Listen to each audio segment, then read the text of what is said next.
You're welcome back to Morning Express. Now let's set the center stage for conversations on the program this morning. We'll be x-raying the Rivers local government polls that are set to take place come Saturday, 30th of this 2025. Now we hear that the police command in the state has imposed an 18-hour curfew starting from 12 a.m. on Saturday morning all through 6 p.m. This is to ensure the safety of electorates during the political or electoral exercise. The chairman of RSEC, Dr. Michael Ode, has also assured Rivers residents that the commission is ready and set to hold free, fair, and credible elections. Joining us all the way from Rivers State this morning is Mr. Obinna Ebogidi, who is the convener, Rivers Peace Initiative. A very good morning to you, sir. Thank you so much for availing yourself for this conversation. Good morning and thanks for having me. Well, thank you once again. You are in Rivers State. How would you describe the political landscape as it is right now? Tomorrow is the D-Day for the local government polls. So what is the atmosphere looking like ahead of the electoral exercise?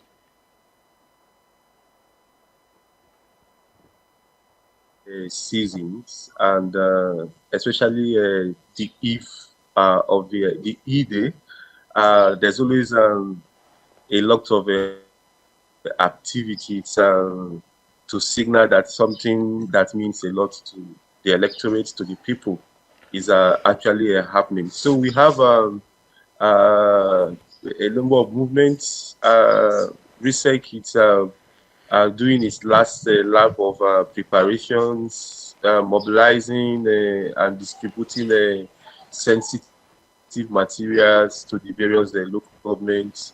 And then, more importantly, Rivers people themselves, the voters, who are, are desirous of choosing those who are going to be running the affairs of administration, who will be directly responsible for governance at the local government level. Rivers people also are highly motivated going into this exercise.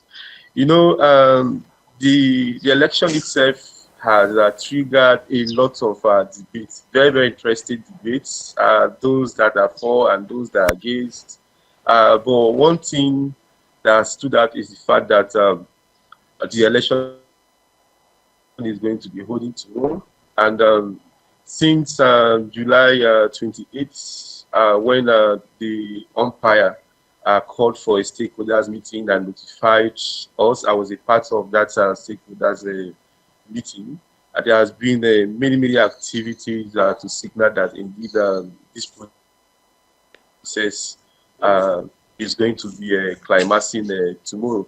And for me, as a peace advocate who has been alongside my team members, the Rivers Peace Initiative, we are quite elated with what is happening because to us it signals that we are gradually returning back to democratic governance. Now Perhaps not really. yeah, carry on, please. Yes, so we may not have gotten to the larger structure yet at the state level where we still have the governor and then the state House of Assembly are still suspended. But at least this is a huge, huge progress for the interests of River State and Rivers people. Now, you had cited that there is relative peace in the state. We all know that in recent times, when it comes to elections, especially local government polls, there are certain parts of the country that are always marred with, election violence and all of that. Places that are volatile and susceptible to have election violence. Could this be the reason why the River State Police Command decided to impose the 18-hour curfew that we saw a statement from them, which is supposed to which is supposed to take place tomorrow? Now, in relation to this curfew, how are residents of the state supposed to go out and vote if there is a curfew imposed on the state? I just want you to give us a breakdown in relation to your comments of maintained and sustained peace in the state. Okay, very interesting comments and questions you've asked. So, but by experience, uh, local government elections in River State are hardly very controversial, hardly by experience and antecedents. What would usually sometimes trigger a lot of concerns around the violence and all that, it's usually the bigger scale general elections, presidential, governorship elections. And that's because the local government election, as keenly as it's supposed to be, is because usually that sometimes appears to be an understanding among those at the grassroots stakeholders and all that. So usually weeks and days before elections, it seems like a number of agreements have been reached within the wards, those who really matter, the youths and all of that. So um, you hardly have uh, heavy contentions that stemming from local government elections by experience in River State. And then, but for the more recent implications of the steps that have been taken by the security architecture led by the police, that's because this particular election is very significant in many ways. And I want to believe they don't want to leave any stone unturned, having put in so much into this process. I say this election is significant because you know where we are coming from.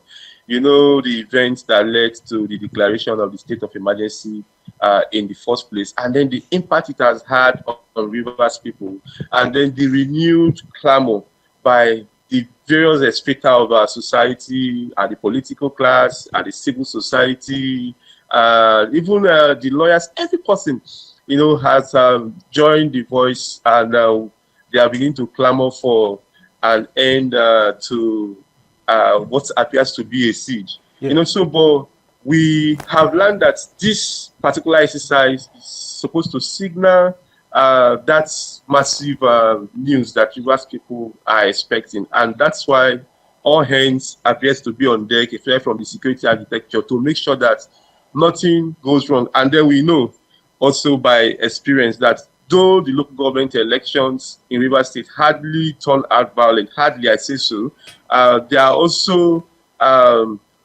most times areas in the state that sometimes are known for petty issues around security. So that may just be a warning. But for how Rivers people are responding to this, and if people are going to be able to vote, also that by practice, people are supposed to first of all be registered voters around where they stay. That is by practice. If you have to go back to the INEC guidelines and all that. So on election day, usually you're not supposed to be moving far.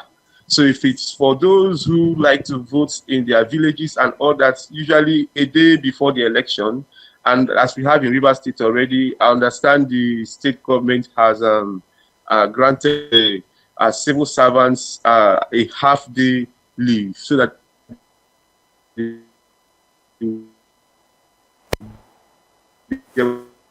to participate in the election. So I don't think that is really going to be an issue. People are supposed to be living within the range of where their polling units are located, and those who are really interested in participating in the election, in voting. And of course, we encourage that people, Rivers people, those in the grassroots should take this seriously, because those that are going to be emerging are the ones that are directly responsible to managing the resources that are supposed to reflect in how their lives get better in the next 2 years.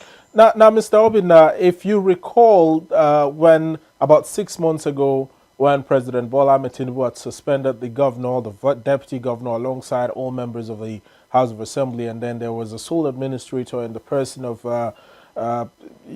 retired Vice Admiral Iboite Bas, who also appointed administrators to head all the 23 local government areas of the state. Now, this decision was heavily criticized, especially the appointment of these administrators across all local government areas. Now, with these local government polls set to hold tomorrow, how is the reception like, especially with the people of River State? Is this a welcome development for them, or are they still saying that a if an elected governor would not be installed back to the hem of affairs of the state, then there is no need for local government chairmen to be elected? Is that what the situation looks like?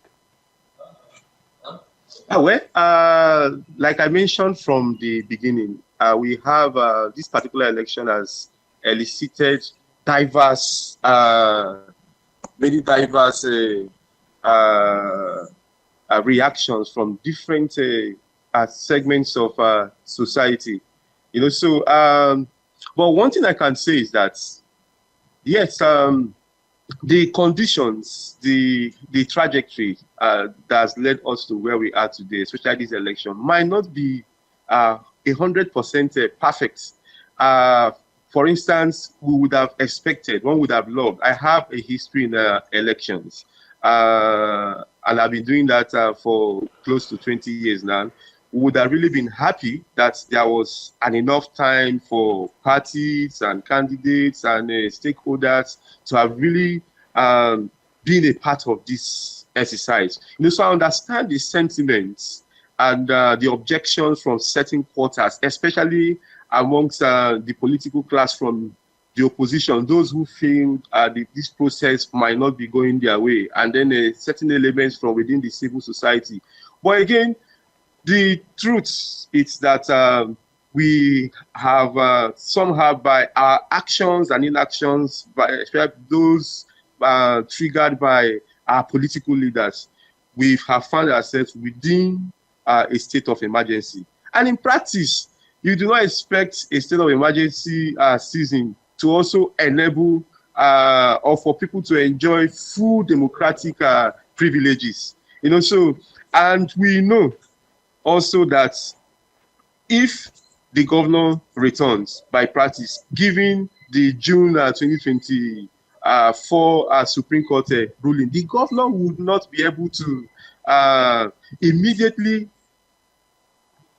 conduct local government elections. Okay.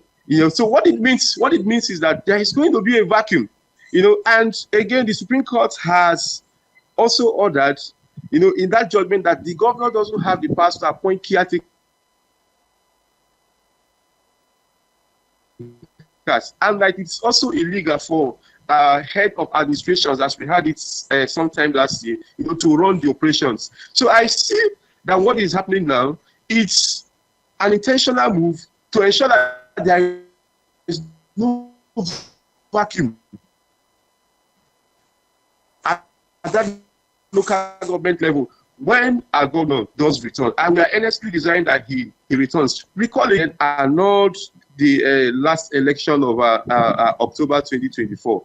So that being the case, this process has become very, very key and important, especially for ordinary Rivers people and those who work at that level of governance, so that there will be no vacuum, and so that those who depend on the local government level and local government administrations, to be able to take care of themselves, take care of their families, would not have to suffer a vacuum at that level of administration. And then our governor comes, and then the process of governance just flows smoothly. So we understand that some people are aggrieved. We have seen people prop up issues of constitutionalism and all of that.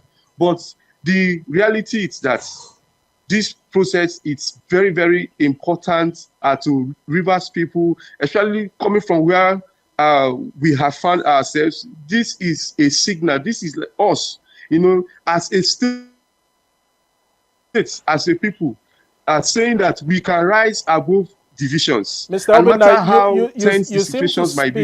you seem to speak quite confidently when you say when your governor returns. Are you certain that at the end of the 6-month suspension tenure of Governor Sir Siminalayi Fubara, there is a possibility of him returning to the hem of affairs of the River State government? Of course, and the premise is very simple.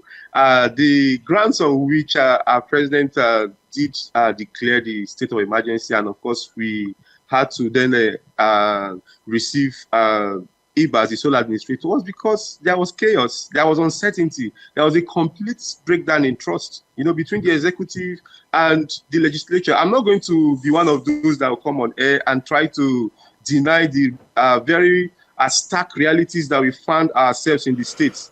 Funny reports here and there, threats from people carrying wielding guns and all of that, and just destabilizing the place, discouraging investors and making the business environment very, very discouraging. So it was on that grounds that the Solad was appointed in the first place. And since after he came in, we have seen a lot of progress. The frontliners, the major political actors, who enabled what has even happened, they have since reconciled, including their followers. So we have peace in Rivers State as it is. And that's why we know that given the spirit with which the president did make that declaration, if you go through that statement, there is actually no reason for the governor not to return as was promised Rivers people. Now, I like your last comment where you said that even though the rift between the political class in Rivers State has been sorted and they have reconciled, but do you still think that this recent rivalry with the political class will somehow affect the outcome of the elections, despite the fact that they have, obviously sorted out their differences?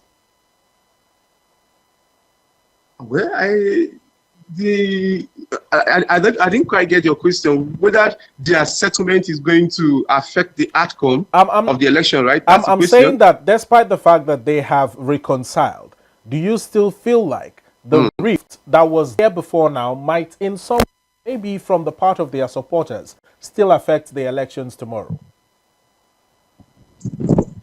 Obviously, you always have opposition. Opposition is what makes democracy very, very interesting. So we have an interesting turn of events. Why it would seem like the governor and then his and the FCT minister appears to have settled their rifts, but there is also a section of the political class that are not very comfortable with what is happening. So, and of course, that's what has triggered the number of some of the lawsuits that we have seen popping up in the last 2 weeks, trying to challenge the elections. But all of this is good for democracy. The fact that people don't have to completely agree, but in disagreeing, nobody is trying to incite violence. In disagreeing, nobody is trying to whip up sentiments that will take us back to where we are coming from. That is what is key. So I believe that tomorrow's election, we have about 17 political parties. I'm not too certain about this. What it means is that it's going to be keenly contested, and voters at the grassroots and various local government areas would have an opportunity to choose those that they are confident would be able to govern them and represent them very well going forward.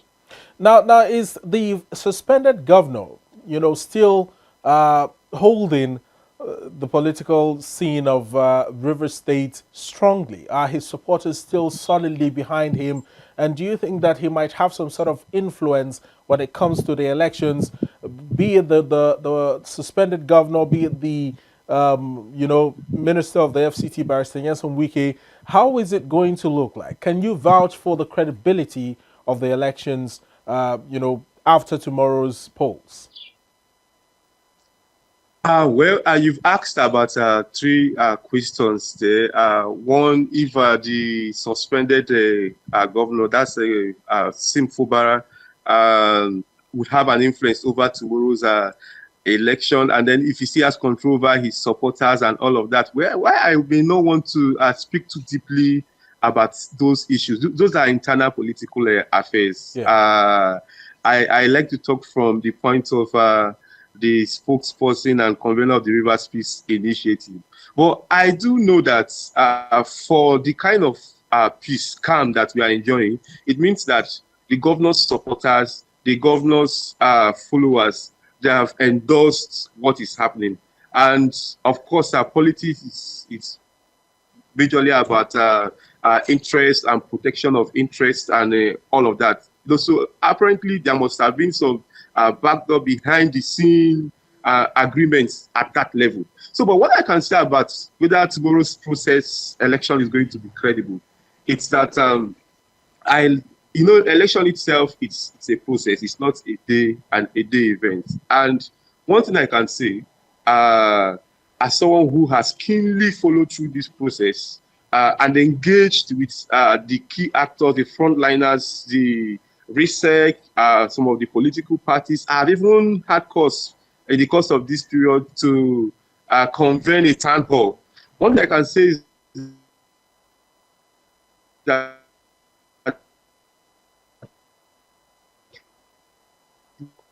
Hello, Mr. Obinna. research, to an extent, has been quite open and transparent about the processes. Okay. The timelines that they announced on July 28th, I can hear you. Well, please carry on. There was a Can you hear me? there was a little Can you hear me? glitch. I can hear you loud and clear. Please carry on. Hello? Carry on. There was a little glitch in the network connection, but I can hear you loud and clear. You can carry on with your points. Okay. Okay. So what I was what I was going to say was that so far, research has not taken any action or done any action that would elicit a distrust and doubt from some of us who have keenly followed through this process.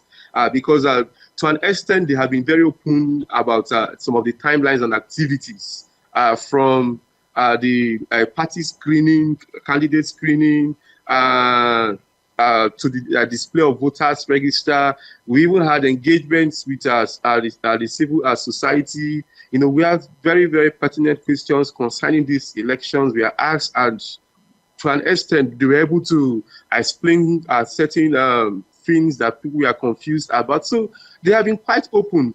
And if you ask me, it's something that we have to give them credit, because you hardly have CX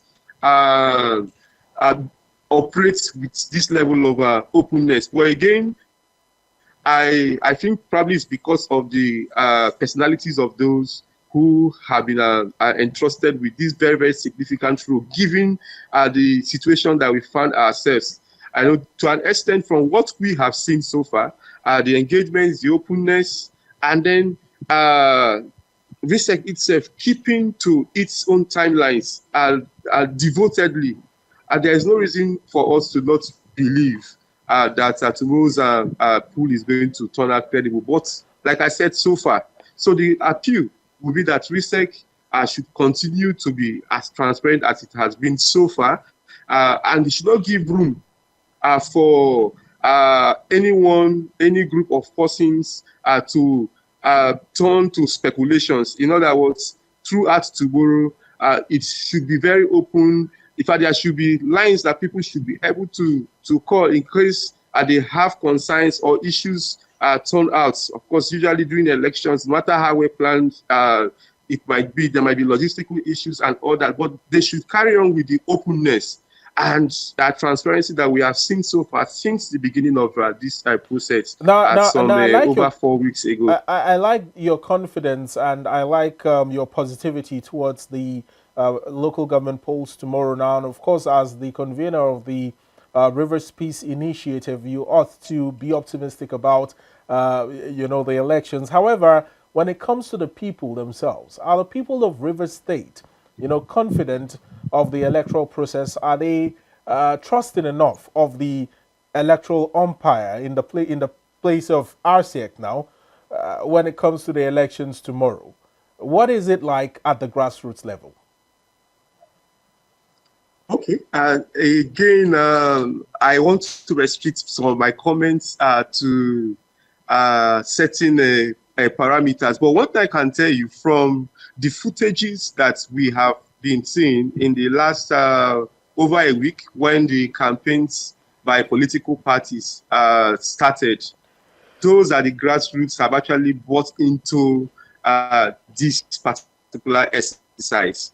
But Rivers is one state that is very, very politically active. We have a lot of highly politically motivated citizens. So there is also the segment of our society, Rivers people, because of their political alignments and all of that. They are also not uh, open to even the conduct of the election, and would prefer that the election itself shouldn't even hold. But like I said, these are political opinions. These are as a result of alignments that might not favor them. But what I can tell you is that the average Rivers person, those who are not politicians, those who are just interested in how they can fend for themselves and their families, those who are farmers, those who are traders, those who are drivers, and those who are residents here and are just here to do business and would want for an enabling environment to do that, they are very, very open and interested in this exercise holding tomorrow. But I have to say this also. Many of us, in fact, all of us, there is no single Rivers person that would have endorsed that this process should have just held as quickly as it is happening. We would have all preferred that all of the constitutional requirements for an election of this magnitude would have been followed, would have preferred for 90 days, as some people are even saying that it is 60 days. The INEC was saying 1 year, and all of we have preferred for all of this to happen. Well, sadly, we have found ourselves in these very strange and uncommon times, and we can't wait to get out of this as quickly as possible. So, for the generation of Rivers people who are not politicians, who are not related to politicians, and who are tired of the circle of conflict, circle of disagreements that has not impacted them in any way, but it's just impacting a particular few. They are tired of the wait. We can't wait for this election to come and go, and so that conversations about the return of our governor can then itself take shape. But are there steps being taken perhaps to encourage, voter turnout, despite all of these irregularities, despite the current situation and uncertainty about the polls come tomorrow? I understand your optimism. I understand the optimism of a lot of people. But when it comes to the turnout itself, what is your expectation, and is there anything being done to encourage people to show up? When you talk about irregularities and uncertainty, I will please want for you to educate me. What uncertainty? The elections are going to be holding. When I talk about uncertainties, I'm talking about the kind of uncertainties that will make the State Police Command impose an 18-hour curfew on the state on election day. Hold on. That is one. Then secondly, I'm talking about the kind of uncertainty that people still hold in their hearts when it comes to the top political class in the state that were at a feud at some point but have now resolved. And you also admitted to the fact that despite the top political generals resolving their conflict, there might be some sort of rift between their followers. These are the uncertainties that I'm talking about. And of course, election violence, the possibility of it, and the possibility of vote buying, all these things that trail elections. These are the uncertainties that I'm referring to, Mr. Obinna. Okay, I can assure you from what we have on ground, the reports that we are feeling from various parts of the states, the reports I also get from my people across the states, this is likely going to be one of the most peaceful elections, because people's eyes have opened to the fact that we need to get out of this mess that we have found ourselves. And whatever it will take, whatever sacrifices that it demands, for us to get past this stage and begin to talk about democratic governance again, that will be people-focused, people-oriented. People are open to that, to these progressive conversations. So from what is on ground, I can guarantee from what I have heard, the engagements that I have also had with many stakeholders, even from across the divides, tomorrow's exercise is going to come and go, and Rivers State is going to be better for it. Now, in terms of encouraging the voter turnout, that is what I'm asking about. That is the major point of the focal point of my question. Are people going to turn out? Okay. are people going to turn out? That's that question. Okay, as a civil society person also, I know that there are a lot of persons who are interested in participating in these elections, those in the grassroots. Don't also forget that there are candidates. I saw some footages of an SDP, I think, chairmanship candidate from a place called Gokana, and you could see the number of persons, who were accompanying him to a campaign. I've also seen candidates of, I think, ADP. ADP, I don't know the full meaning of ADP now. But, and then, of course, you have the PDP, you have the APC. These people have followers now. These candidates that are contesting from the various political parties, they are not coming from the moon. They stay with us. They have people who like them. They have those who also are praying for them to emerge victorious in this election. But I will say that tomorrow's election, I think is going to be a huge improvement over the one we had last October. That there was gross apathy, because to an extent, the umpire has been able to carry Rivers people along, and then we have also seen the willingness of Rivers people to be a part of this. I need to also mention that we also have people who are contesting as councillors, and of course they also have their followers, they have their family members, they have their friends, and communities are involved in this exercise. I've seen the institution and also those that are contesting also engage with the traditional institutions. So I will be shocked if the turnout for the election tomorrow would not be as expected. I think it's going to be a bit impressive for a local government election. But let me say this again, that what is happening tomorrow, it's the decision by people to get out of a bad situation that they have found themselves. Yeah. So there is a lot of optimism actually moving towards tomorrow. It doesn't take away the fact, I will also say it, that some persons are still aggrieved. Some persons would have preferred that things would have be done in a much better way. But the fact that we are talking about democratic governance here, and the fact that we need those who have been so elected by the masses, to champion their cause at the local government levels. This is what is very strategic and significant at this point. And it's why that I am very optimistic that tomorrow's election will mark a turnaround, and is going to signal a lot of positive things for Rivers. Now let's talk about the Rivers Peace Initiative itself. Let's talk about the Rivers Peace Initiative, an organization that you serve as the convener of. In as much as we will try to paint Rivers State in a positive light and ensure that our viewers out there know and see the latest development in terms of peace in Rivers State, you would also not deny the political tension that is underlying there. But what steps are you taking as an organization to ensure that you de-escalate this political tension and assure people that, the Rivers of yesterday is not the Rivers of today, and there are better things to expect come tomorrow? Okay, thanks so much for this opportunity to talk about what we have been doing. So first, Rivers Peace Initiative is a strictly non-partisan civic space that has been since 2022, created a platform for dialogue and to promote public trust and all of that. And in the face of what we found ourselves in recent past, since this November 2023, Mr. Obinna, before you continue, could you kindly adjust the positioning of your camera? Your head seems to be a little bit out of frame. Okay. Is it better now? Well, I would have to check that on the screen.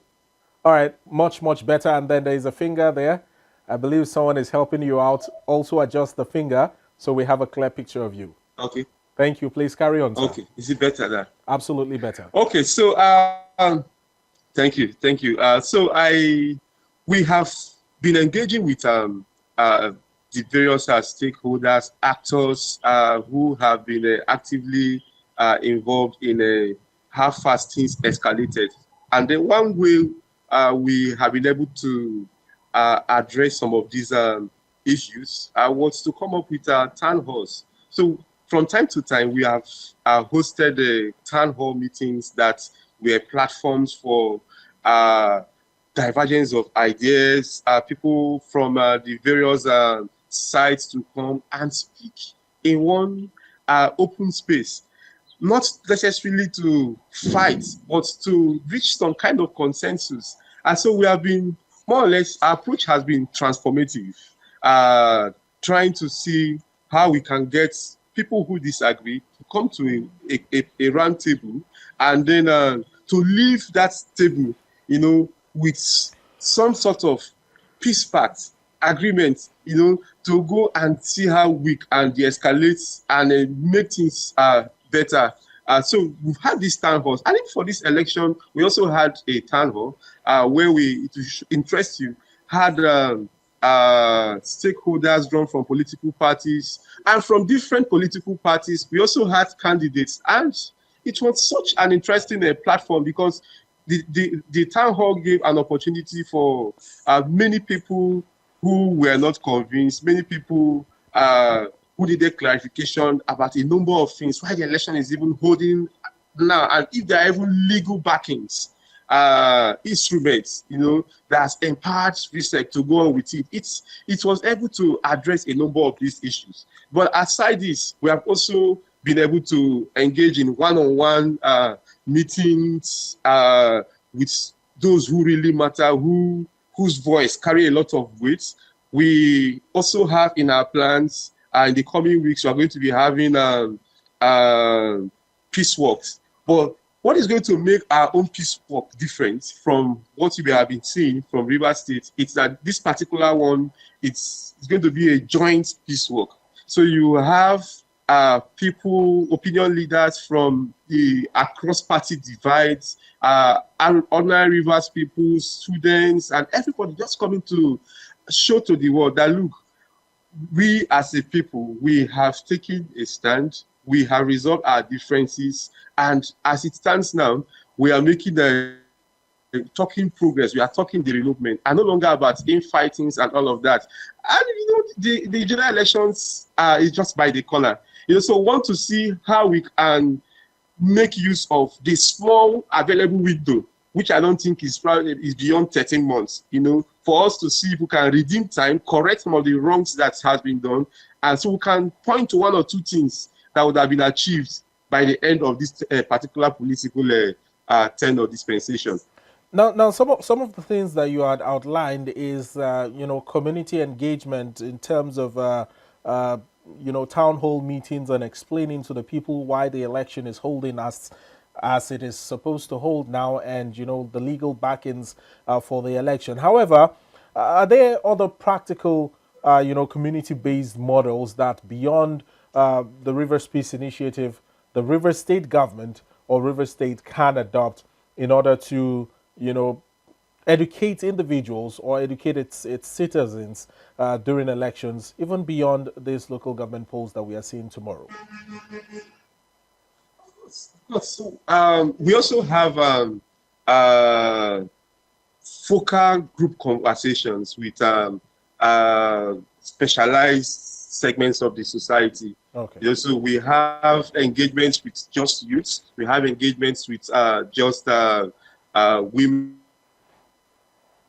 We are planning engagements with just traditional rulers, and then of course we have media engagements like this. The essence is so that people understand that their actions, and no matter how small and seemingly insignificant it may appear to them, that it could actually have far-reaching implications, not just on themselves, but on public good and even the safety and the progress of an entire state. So we have some of these activities. Some have heard, they are in phases, and because sometimes it takes a lot of time and resources to be able to put these things in place. It's as though we are slow, but of course, our town halls have been a bit consistent since the beginning of this year, even before the elections, preaching peace, trying to get the actors, to prioritize greater good and all of that. So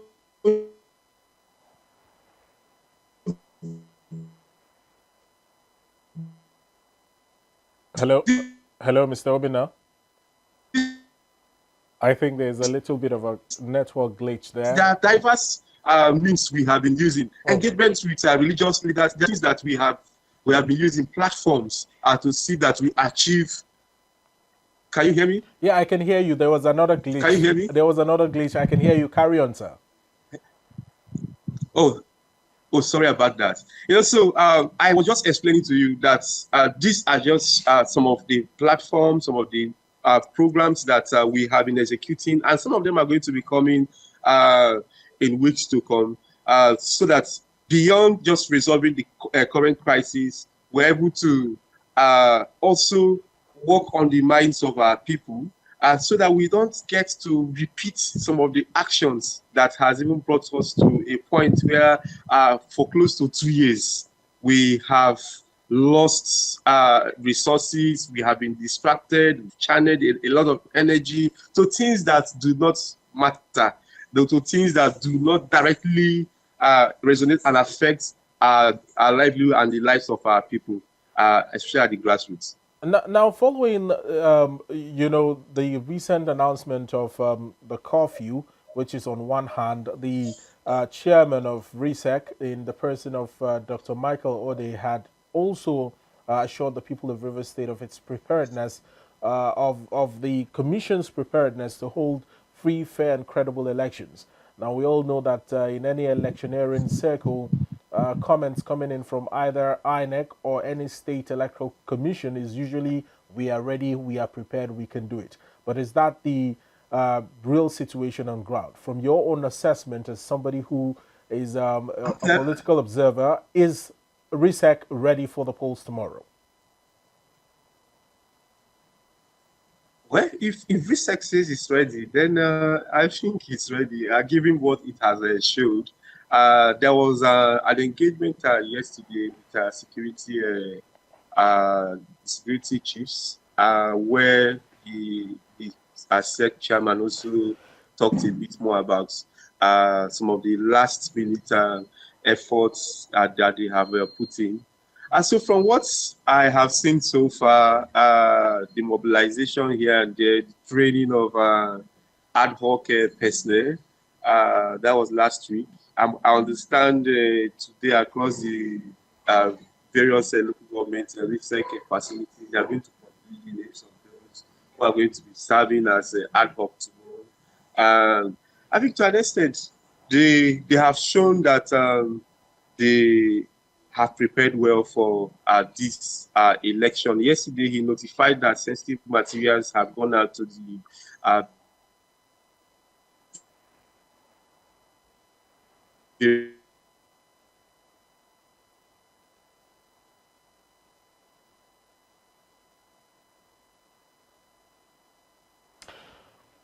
Well, it may seem that we have yet another network.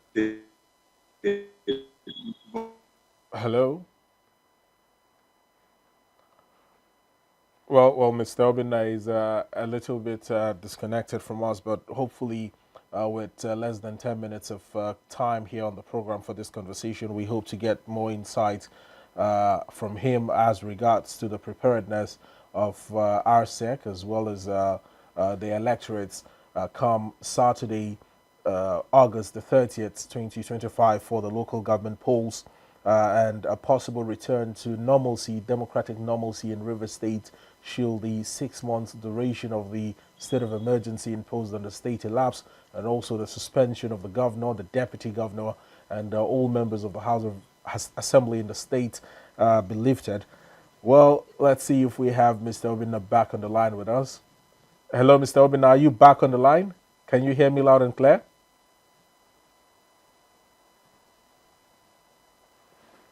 Well, it appears that connection is still buffering. While it is buffering with just a few minutes to go, let's see if we can...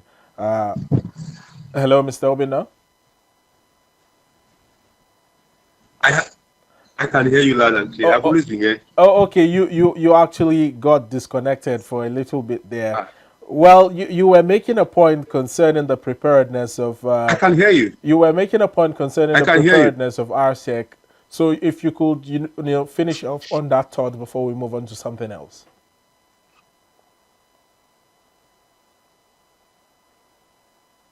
Okay, so I was trying to summarize them by saying that with what the chairman has been able to communicate to the civil society, which I belong to, and every other person, Rivers people, about what has been put in place, and then what we have seen, we've seen distribution of both sensitive materials and the apparatus that will be used by the ad hoc staff. In fact, if you ask me, the commissioner was a bit quite proactive this time around, because yesterday the chairman also hinted that they had also made provisions for umbrellas and all of those things for, because this is River State and the rains they want to interfere with the process. So to an extent, they have played their own part. They have done engagement. They have done sensitization. They have trained ad hoc staff. So I was saying before the bridge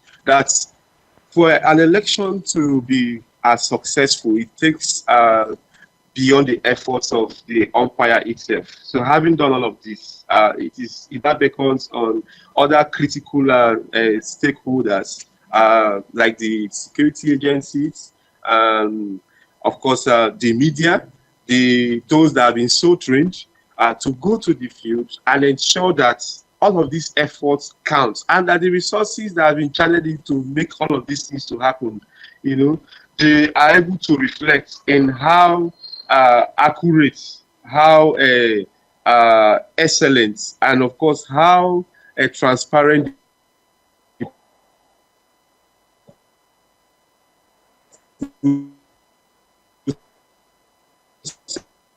tomorrow will eventually turn out to be. So tomorrow we expect to see an early opening of pools across the polling units in the states. Since some of the materials have gone out on time, we expect to see orderliness at the polling units. We expect to see calm.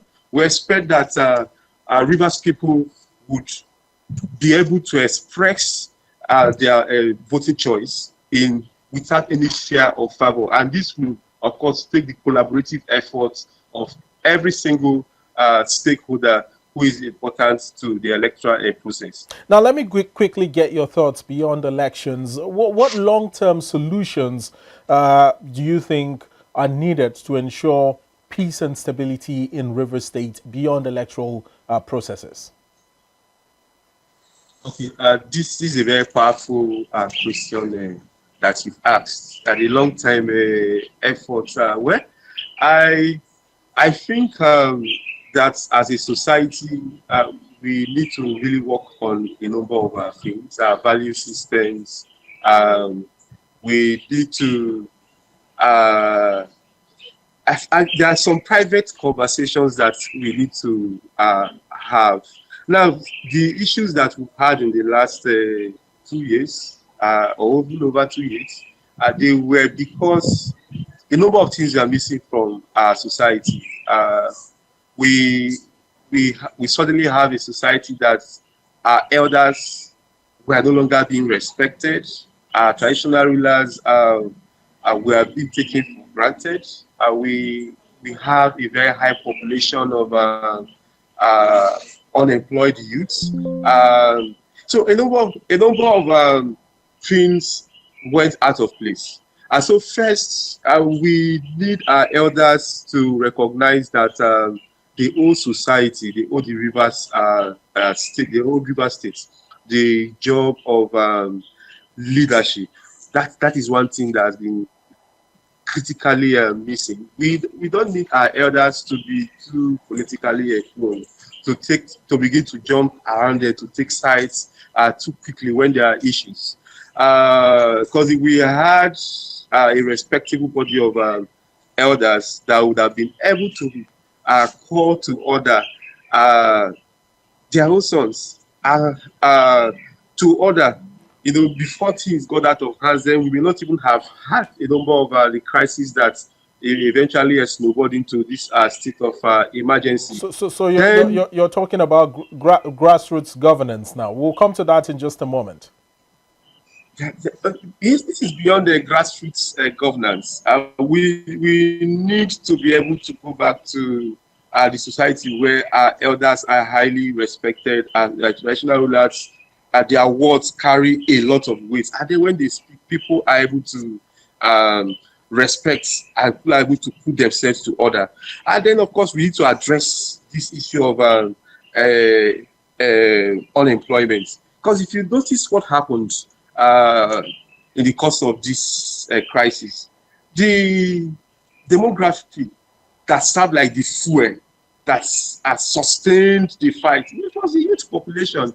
And that's because many young persons, because there are no jobs, there are no support for businesses, those who have business ideas to be able to engage themselves. A number of things have just gone out of place. So they became very active this season. Sadly, on the negative side, because as long as the crisis was sustained, to an extent, it became an engagement for some people to the detriment of the state. So going forward, we are going to have sustainable peace, which is important for critical development and growth of all sectors. Then we need to address the issue of employment. Then, of course, people need to change their mindset about statehood. Patriotism is at an all-time low. People need to begin to put, and our politicians especially, they need to begin to put the interest of the greater good, the interest of the state, the interest of the people, and the implications of actions. They need to begin to take all of these things into cognizance. Politics shouldn't be for self. Our approach needs to change. It shouldn't be for self. It should be to further the interest of the common good. So there are a number of things that we'll have to look into. But of course, we're taking these things one at a time.